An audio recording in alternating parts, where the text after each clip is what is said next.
Hi everyone, we're back. We got another one. Get my coffee. Let's go over it. Starting with, we're going to call this Russian torture. Something that we used to do at Elite. It's just a Russian twist, so side to side with the ball, and then you're going to do a press in between each one. So you press, you crunch your knees up, rotate each time. So breaking this up actually makes it a little bit more difficult, just because you're kind of stopping the momentum. Russian twists on their own would be a lot easier, but you do this and it's a little bit tougher and you got to hold your legs up. So it's a bit more advanced, but it's really just more beneficial because you're actually using more than you typically would in a Russian twist. It's good to alternate the directions when you push the ball up. If you keep going in the same direction, kind of circularly, it's a little bit easier, but if you stop and go the opposite direction each time, it makes it a little bit more beneficial that way. The next one is going to be a lunge with a press. So it's almost like thrusters, except we're going to a lunge position. So you're going to bring your knee down just above the floor. You don't have to put it all the way down.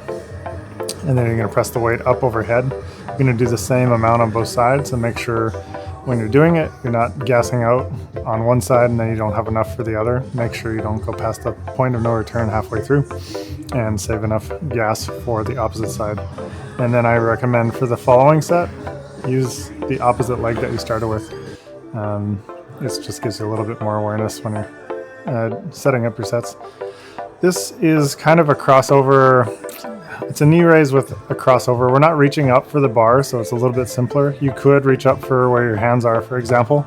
But in this instance, we're just going to do the knee raise and then turn our hips over to try and touch the wall or the bar, or just kick your leg out to the side as much as you can.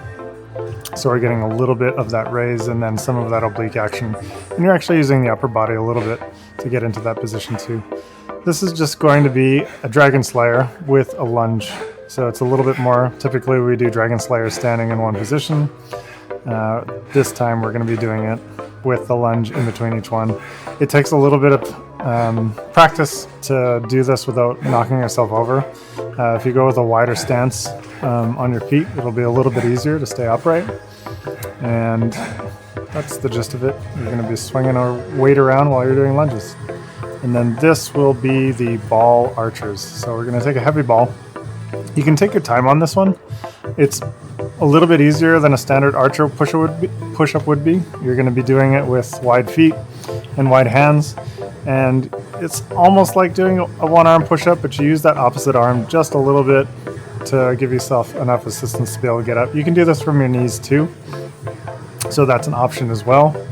And the heavier the ball is when you're rolling it in between is just a little bit of extra core work. It's not a lot, but most of the crux of this is just going to be on the push-up itself. And that's going to be that. It's a nice exercise to get into. And it's sort of a cross between a press and a fly at the same time, since your arm is outstretched. And that's our workout. A little upper, a little downer, and hopefully a rain-free Tuesday. So we'll see you guys then.